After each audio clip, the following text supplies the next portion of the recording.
வணக்கம். Learn AI with பிரேமாக்கு உங்களை வரவேற்கிறேன். இன்னைக்கு நாம ஏஐயோட அடுத்த கட்டத்தை பத்தி பார்க்க போறோம்.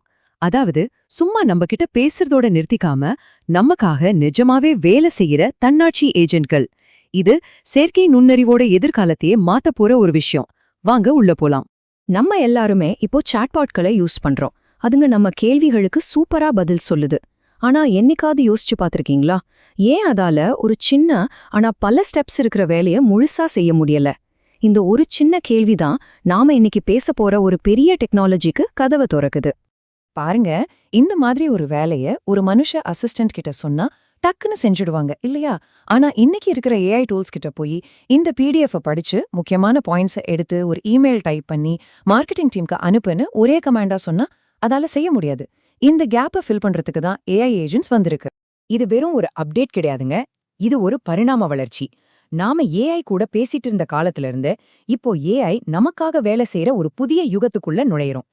இந்த டேபிள பாருங்க, வித்தியாசம் ரொம்ப தெளிவா புரியும். சாட்பாட் அப்படிங்கிறது நீங்க கேட்டா மட்டும் பதில் சொல்லும். ஆனா ஒரு ஏஐ ஏஜென்ட் ஒரு வேலையை முடிக்கிறதுக்காக அதுவே யோசிச்சு அதுவே ஸ்டெப்ஸ் எடுக்கும். சிம்பிளா சொல்லணும்னா சாட்பாட் பேசும், ஏஜென்ட் வேலை செய்யும். அதுக்கு மெமரி இருக்கு, அதனால போன ஸ்டெப்ல என்ன செஞ்சதுன்னு அதுக்கு ஞாபகம் இருக்கும். மத்த சாஃப்ட்வேர் கூட ஏபிஐ மூலியமா பேசி வேலையை முடிக்கும். இந்த ஒரு வரிய மட்டும் நல்லா ஞாபகம் வச்சுக்கோங்க. இதுதான் இந்த முழு டெக்னாலஜியோட மையக்கருத்து. எல்எல்எம்கள் பதில் சொல்லும், சாட்பாட்கள் பேசும், ஆனா ஏஜென்ட்கள் அதுங்க செயல்படும், ஆக்ட் பண்ணும்.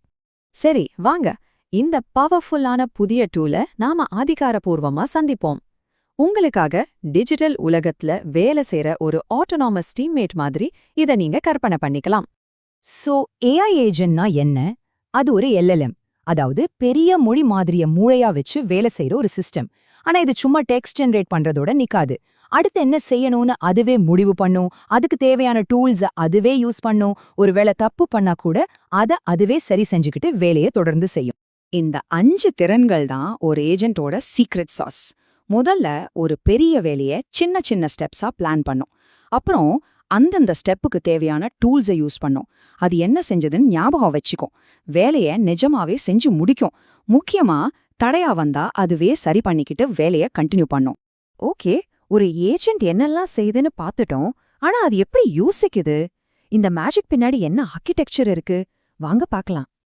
இப்போ இருக்கிற நிறைய ஏஜென்ட்ஸ் இந்த ரியாக்ட் ஃப்ரேம்வொர்க் தான் ஃபாலோ பண்ணுது. இது ரொம்ப சிம்பிளான ஆனா பவர்ஃபுல்லான ஒரு சைக்கிள். முதல்ல யோசிக்கும், அப்புறம் செயல்படும், அதோட ரிசல்ட் என்னன்னு கவனிக்கும், அப்புறம் அந்த ரிசல்ட்டை வச்சு மறுபடியும் யோசிக்கும். இந்த லூப் அந்த வேலை முடிகிற வரைக்கும் தொடர்ந்து நடந்துகிட்டே இருக்கும். இந்த மூளை கைகள் கான்செப்ட் ஒரு ஏஜென்ட் எப்படி சிக்கலான வேலைகளை கச்சிதமா செய்யுதுன்னு அழகா விளக்குது. பிளானர் அப்படிங்கிற மூளை என்ன செய்யணும், எப்படி செய்யணும்னு ஒரு முழு பிளானையும் ரெடி பண்ணிடும். எக்ஸிக்யூட்டர் அப்படிங்கிற கைகள் அந்த பிளானை அப்படியே ஃபாலோ பண்ணி வேலையை முடிக்கும்.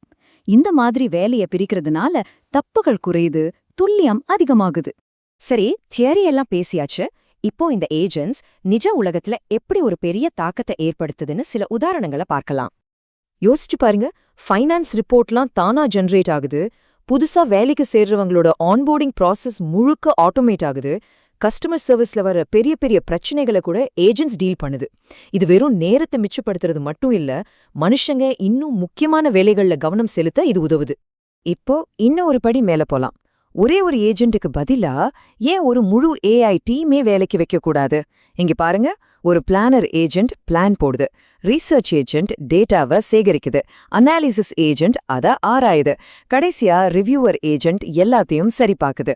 ஒரு மனுஷ டீம் எப்படி வேலை செய்யுமோ அதே மாதிரி இந்த ஏஐ டீம் சேர்ந்து வேலை செய்யும் போது ரிசல்ட் ரொம்ப துல்லியமாவும் வேகமாவும் கிடைக்குது. நாம நிறைய விஷயங்களை பத்தி பேசிட்டோம். இப்போ இதிலிருந்து முக்கியமான பாயிண்ட்ஸை தொகுத்து நீங்க எப்படி இதுல அடுத்த கட்டத்துக்கு போலான்னு பார்க்கலாம். இந்த முழு விளக்கத்திலிருந்தும் நீங்க ஒரே ஒரு விஷயத்தை எடுத்துட்டு போனோம்னா அது இதுதான். ஏஜென்ட்ஸ் வெறும் பதில்களை கொடுக்கறதில்ல, அதுங்க விளைவுகளை, அதாவது அவுட்கம்ஸை உருவாக்குது. இது வெறும் தகவல் கருவி இல்ல, இது ஒரு செயல் கருவி. அப்போ இன்னைக்கு நாம என்ன கத்துக்கிட்டோம்? ஏஜென்ட்கள் வெறும் பேச்சில்ல, செயல். அதுங்க ரியாக்ட் மாதிரி ஃப்ரேம்வொர்க்கை யூஸ் பண்ணி சிந்திக்குது. மூளை கைகள் மாதிரியான ஆர்கிடெக்சர்ல வேலை செய்யுது. ரொம்ப முக்கியமா பல ஏஜென்ட் டீம்ஸ் மூலமா பெரிய பெரிய கம்பெனி வேலைகளை கூட முழுசா ஆட்டோமேட் பண்ண முடியும்.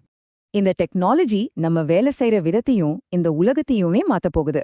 இப்போ கேள்வி உங்களுக்கு தான்.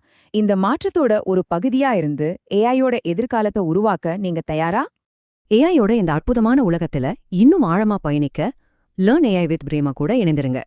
எங்களோட சேர்ந்து ஏஐய கத்துக்கோங்க, எதிர்காலத்தை புரிஞ்சுக்கோங்க, எல்லாரையும் விட ஒரு படி முன்னாடி நில்லுங்க.